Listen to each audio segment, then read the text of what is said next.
Okay, hello everyone. Welcome to this week's weekly study session, April 21st, 2024. I have a lot to cover today, so let's get started by looking at the key components of market health as we do each week. Up, down volume, individual stock participation, major indexes were already negative, but new highs, new lows, we're still holding on to neutral, and that gave way last week to move to negative as well. So now we are hitting on all cylinders on the negative side for the market components, and that's certainly a warning or certainly telling us to be very cautious.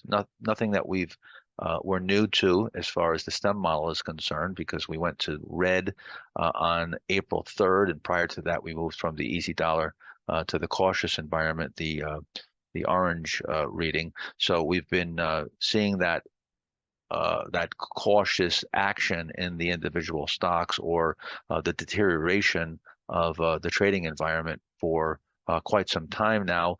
Now, last week we also had the SPY advisor models, which they deteriorated a bit, not to a sell signal, but did raise some cash. And I was actually surprised. I thought that we'd need some more downside. Certainly we'll need more downside to get an outright sell signal, and this is not totally abnormal. But again, we did raise some cash here as far as the two models were concerned. The 25 model went from 100% to 75%, raising 25% cash. The 33 model went from 100% to 67%, obviously raising 33% cash. And like I said, those aren't outright sell signals or going to complete cash, as would be indicated by the C's in this chart. And on the 33 model, we do have to go down to a zero reading to get a complete cash or official sell signal. However, what we do when we get to 100% reading, either on the 33 or the 25, the way that we found that it works the best and gets you out of the market before any type of real deterioration is to ladder out. So once you get to 100%, then if it goes to 75 or 50 or 67, you just ladder out of your investment position. So if you're 100% invested right now, you'd be raising that cash respectively for whichever model you're following. Now, one of the components of these models was the moving average model. These models have the big SPY advisor models have lots of components, and within those individual component models, there's a number of indicators or components in them. So it's a very complex uh, uh, uh, a web of indicators. However, they're all trend-based, different types of trend-based. And the moving average model, as you can see, went bullish over here back in November, coming off the lows, and now turned bearish, and that's what caused some cash to be raised. Now, this is, market is rolling over here on sort of the doused hopes or the a sentiment change, and whether we're getting a Fed rate cut, which, as you know, I was skeptical of a rate cut where the probabilities were showing almost a certainty to get a rate cut sometime in the right after the first quarter, certainly going into the second quarter, and now you're seeing those probabilities are getting way pushed out. And again, that the reason why that's bullish for the market, and the market was discounting, is that we don't have a recession right now. We have an economy that's pretty strong. And when you get a rate cut, that first rate cut into a non-recessionary environment, it has a very strong it has a very strong effect on the market historically. Generally speaking, the market does well for the next 12 months. But as I pointed out, with rates moving up, and the 1 year has been, as you know, my canary in the coal mine. When we spiked up there last week, that was sort of like the final straw on the camel's back. If we couldn't really just reverse in short order, there's just no way that the market was going to hold up with these rates persisting to move up, because that was certainly spelling for the probabilities deteriorating for those rate cuts coming anytime soon. Now, that also is coming at a time where, as I pointed out for weeks now, volatility was very low. I mean, because we had a great rally, we had very little downside. It was just a really great lockout rally, classic in pretty much every sense. But that leads to a period of or a lack of volatility for a period. And when it gets to a certain amount of time, you're pushing the envelope, and volatility is going to eventually rear its head. We're going to have a correction, some type of pullback in the market. So we didn't have 100% or 150% a doubling or a tripling in volatility in quite some time. And now we're seeing that. And that was one of the reasons, as I started to see the stock started to unperform or not perform so well. We went on a red stem model, then the distribution showing up in the market and so forth. I decided to short the first break of the Dow Jones going below the 50-day, closed below that 50-day. And then we had that next day, it popped up a bit. I shorted right there and then added to it a couple of days later and went overweight short. Now, since then, we've been bleeding out of the open positions, either getting stopped out or selling some into strength, selling some at break even with backstops. And by default, we're just getting into a net short position now. So with the overweight shorts and only GoDaddy being the only long left as open positions, we are effectively net short at this point. Now, we did get that increase in volatility as I was expecting. However, we still haven't gotten to levels where we've either doubled or tripled. So there's still some headroom there, if you will, for additional volatility. And that may come after maybe we get a snapback rally first before we get more downside. But longer term, or at least intermediate term, we've got to be on the lookout here for more volatility and still realize that this is an environment that is risky at the moment. Now, last week, the Dow actually held up and just went basically sideways for the week. And you can see with that relative strength line, it drastically, for the week at least, outperformed the S&P 500 because the S&P 500 continued lower.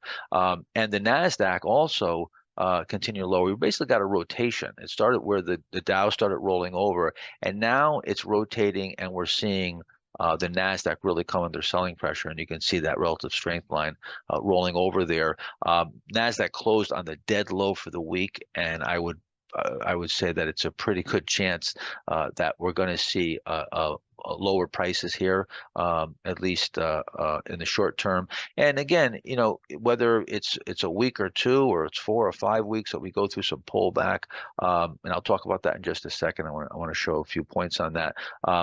The real key is the individual stocks at this point, and we really got to be mindful of the setups and sort of get off the indexes. We know they're under pressure now. They're rolling over. Last week I pointed out the distribution in the NASDAQ. I mean, this collapse in the NASDAQ last week should come as no surprise. We had 10 or so distribution days and some really key distribution, as I pointed out, those big distribution days, as those red little hash marks show. And then even that rally that we had last week, I pointed out it was on low volume, and we just erased it, and it just was looking like the ice was melting beneath our feet there. Also, we're not going to hang our hat on any one particular set of parameters, but looking at the percentage of stocks above their 50-day, the breakdown, we really started breaking down there, and there was only about maybe 30 some odd percent of stocks left above their 50-day, was really just saying that this market was weakening to the point where it was about to roll over. And sure enough, last week we saw more distribution. We're on like, I guess, 12 or 13 days of distribution now. Every day of the week last week was a down day for the NASDAQ, and we closed off significantly in a really pretty bloody week. Certainly, we're seeing it roll over now or affect the leading stocks like NVIDIA. And again, this is sometimes, even if these stocks top out permanently, it could be 6 months, could be a year before the actual overall market puts in a major top. So this is certainly, though, a shot across the bow here, and this might lead to another setup. You might get another base. I know we've had questions about later stage bases, whether you're in a third stage, fourth stage. You could get another base setup, and it could just be another correction within a bull market in these individual stocks. But certainly right now, we're under serious selling pressure. If you take a look at Monalert, you can see the kind of picture that we saw in our own open positions, and the focus list is starting to show up in some of the leaders. Something like a SMCI Super Micro, which was all the rage, is now off about 40 243%, off its highs. And that's a big correction in a stock, in a fairly short period of time. So that just goes to show you that risk of, when the stock gets extended, this is why we like to use that strength to sell into strength. And when you start getting extended and you get those signs where you get the big reversals, the widest day that you see in a while, the big breaks in the stocks, and the various leaders in the market, you really need to step aside and not try to go in there and catch a falling knife. Something like an AMD, you saw you had that big reversal over here, one of the biggest up days and a key reversal, and since then again off 35% or so. These are in these individual stocks, these are really big corrections here that are unfolding quite rapidly, and I think it's going to spread some more. Now again, this shouldn't really come as a surprise. As a matter of fact, it seemed like it was going to happen even sooner than it did. It held up for quite a while. I'll just roll back here, and I know we've talked about this many times. I've beat this drum a zillion times, but it's a very simple way of looking at the market and looking at the participation. I like to look at the percentage of stocks above the 50-day and the percentage above the 200-day, which is the longer term moving average. So we looked at the 50-day. We know that was diverging and the participation was weakening on an intermediate term, but also on a longer term basis, we were far extended from the 200-day. And when we get that condition where we've been extended, we've run up quite a bit, and you can't get above the 50 level, if that persists, usually when you start rolling over and you start getting down to in the 40s and 30s, you're getting a correction in the market. I've never seen the market in 41 years of doing this. I've never seen it survive this condition. So once again, it's a batting 1,000 here. Markets rolling over. This happened back before the last pullback that took us back to the 200-day. We got extended. We couldn't get above that level. And it's been persisting for a long period of time through this entire rally, this entire beginning of this bull market rally. And we know that there's been a lack of participation, and this market has been driven by a small number of names that make up the market cap in the S&P 500 and the NASDAQ. When we go back to 2021, going into 22, this was one of the conditions that made me make my bear market call and go to cash early on when we came right off the high on the NASDAQ. Again, you can see market moving up, less and less stocks participating. But then when we get where the more stocks are below their 200-day moving average than above, and it starts to get into that 40s, that 30s, that's where you have to be real careful. And that's where we were. And just looking at just our stocks last week, I pointed out in open positions, there's just, we're starting to see miserable action. Monalert was really pointing out a lot of stocks under pressure, just across the board, and the focus list too. Now in the short term, we did get a spike here in the put volume versus the call volume, and that could indicate some type of stabilization in the short term. And maybe we have to even get more exacerbated here, and it sells off a bit more, but we are getting oversold. But the thing to point out with the oversold, and the reason why I think the put spike right now might be just short term, is because first of all, we're just starting to get oversold. And even if you go back to the last correction, you can see we had to come down a couple times and visit that oversold level and undercut some lows. Same thing with the percentage of stocks above their 50 on the S&P 500, came down to deeper oversold levels than we are now, and a couple trips down. So it still looks like it may be premature. If you look at volatility too on the NASDAQ 100, we really haven't moved up very much in volatility. So there's no real volatility spike. And more importantly, or I think it's more telling at this point, is the sentiment. The sentiment is still where the bears have barely budged. When you look at the investors' intelligence numbers, there's very little bearishness being expressed. As a matter of fact, I looked a little deeper into it, and the bulls that are coming, you see that we're starting to roll back over here from the bulls, which were above 60%, still not coming down to where we like to see it get down to 40%, get into the 30s for these intermediate corrections, and some increase in bearishness.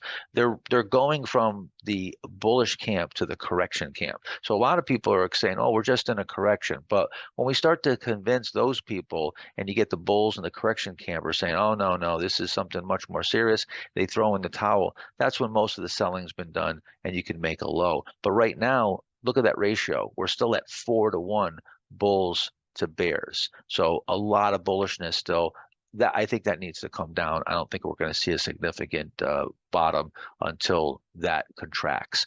Now, taking a look here, we may get a low in the indexes. You could get a low in the indexes just in a few weeks.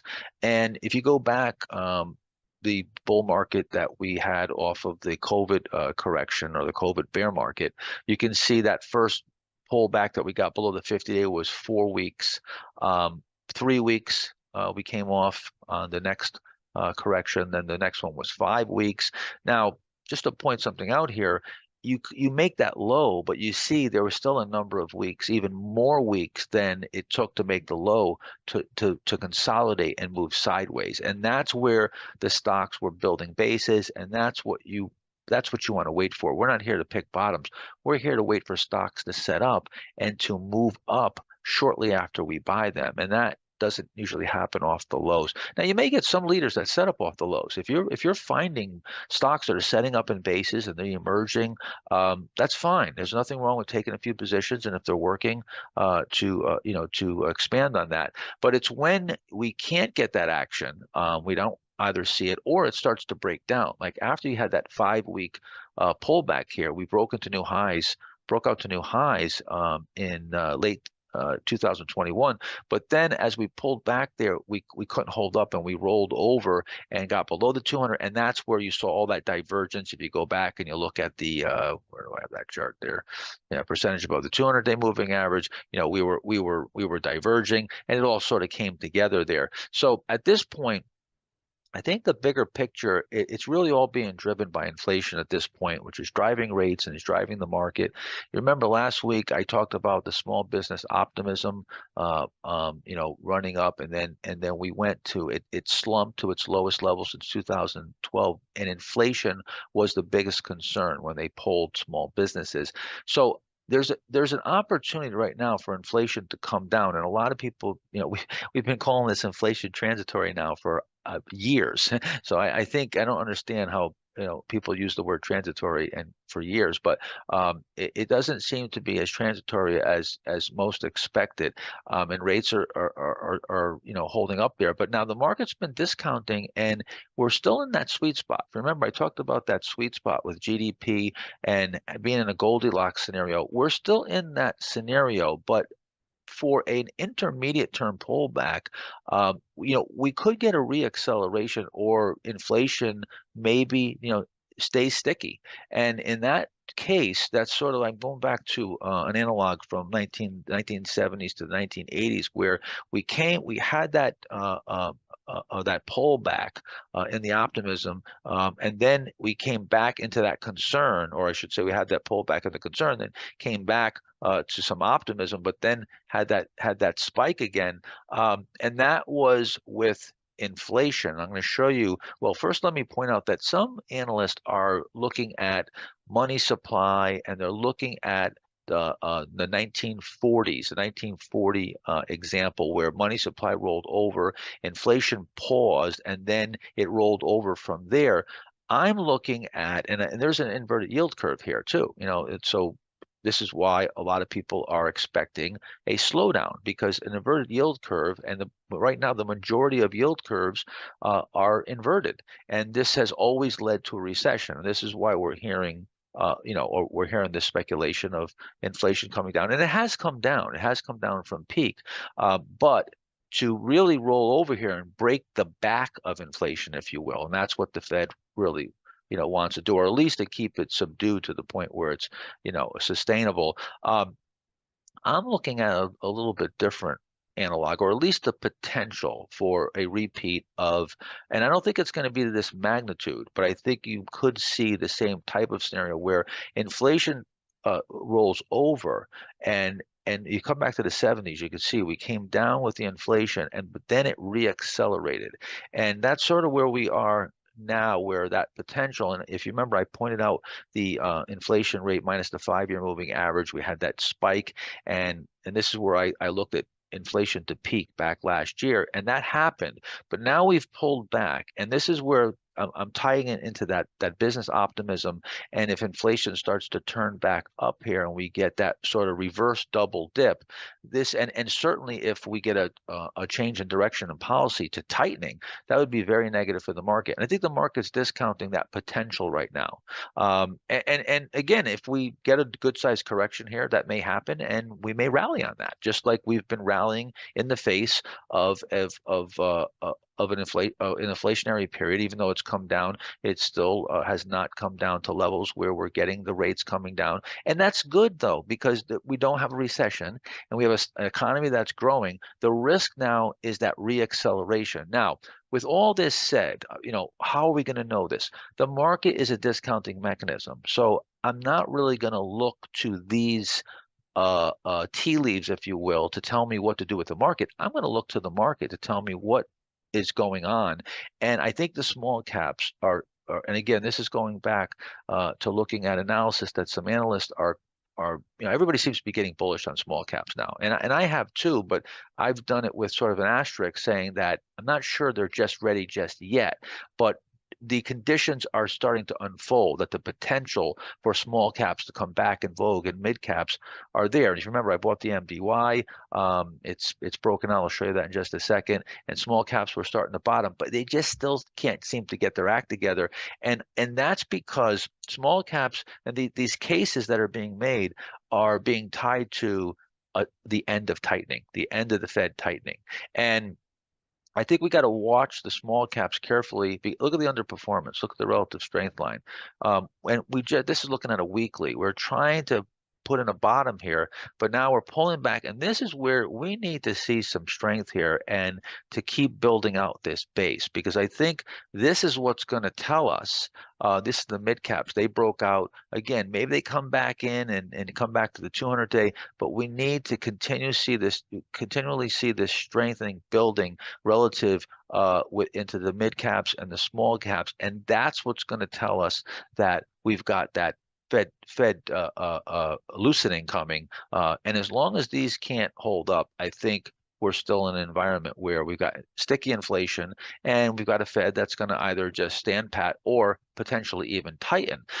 Now, the other thing too is everybody's screaming about rates and how high they are in mortgage rates. And I pointed this out last week, we're at rates that are pretty much at the normal sort of average, or an area where they've been a level that they've been for an extended period of time over the last post-war last 50, 60, 70 years. It was only because these recessions that we had. You can see there's a bunch of gray areas here where we went to, those are recessions, and that's where the Fed lowered the rates, went down to this, these near zero rates, QE, and that'll happen again. I'll assure you that'll happen again, and just flattening the boom and bust cycle here. But rates are just getting back to where they are historically relatively normal or average. Now, one of the reasons why I think that this is not going to be the type of situation that we had in the 70s and 80s, and this is another argument for low inflation coming down. I think it offsets it. I don't think we can necessarily say that inflation is going to come down just because information technology and there's productivity enhancements and inventory management is much better, of course, post the Dell build to order model. We've learned a lot, and certainly technology helps us manage inventory. So I think that is a factor that's going to pad it. So and this is why I think we're still in a bull market. It's a correction within a bull market, and while it may be a little bit more than some expect, I think we still got to look forward to a potential good first half of second half of this year, good first half of of the next year presidential cycle, and maybe it's delayed a little bit, but I think we're in a correction within a bull market. Now, with that said, in the short term, there's a lot of risk here, and volatility. As long as there's volatility, you've got, and as I said, no setups and distribution right there. I'm out of the market. If I don't have any setups, I can't buy anything. And if there's distribution showing up in the market, well, that's just telling me that, the overall market is under pressure. So add that to the leaders are starting to break. We're seeing an increase in volatility. I'm completely out of the market. Can you try to play an oversold condition? Sure. But sentiment, we're not oversold enough, and sentiment has not gotten to levels where the bearishness, I think, has gotten to a point where we can start looking at it from a contrary point of view. Inflation is going to drive rates. I think rates and inflation will drive small cap stocks, and I think small caps, and as well as my 1 year yield are the canaries in the coal mine, and that's what I'm going to watch. But the main thing I'm going to watch are the setups. And if we start to see the setups in the small caps, then we'll get into the small caps. And you know what will happen is we'll be in stocks, we'll be in leaders before most even see that the small cap area is coming to life. And that's the way to do it. That's the way to trade leaders and to trade breakouts.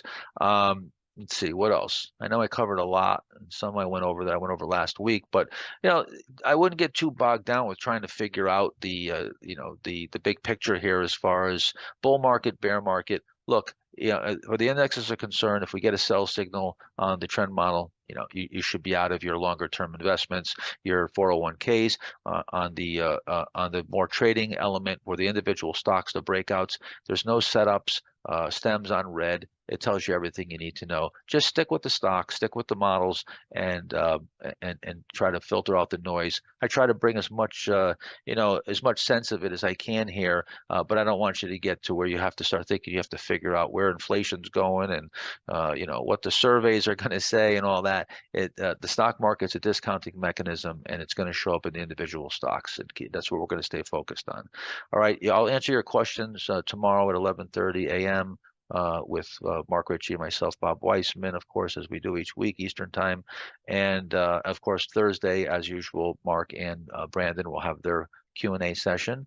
It's a Sunday right now. Finishing this up a little early today, 3:30 in the afternoon. We'll get this posted here shortly. And I hope you have a good rest of the day, and we'll talk to you tomorrow. Okay? Bye-bye.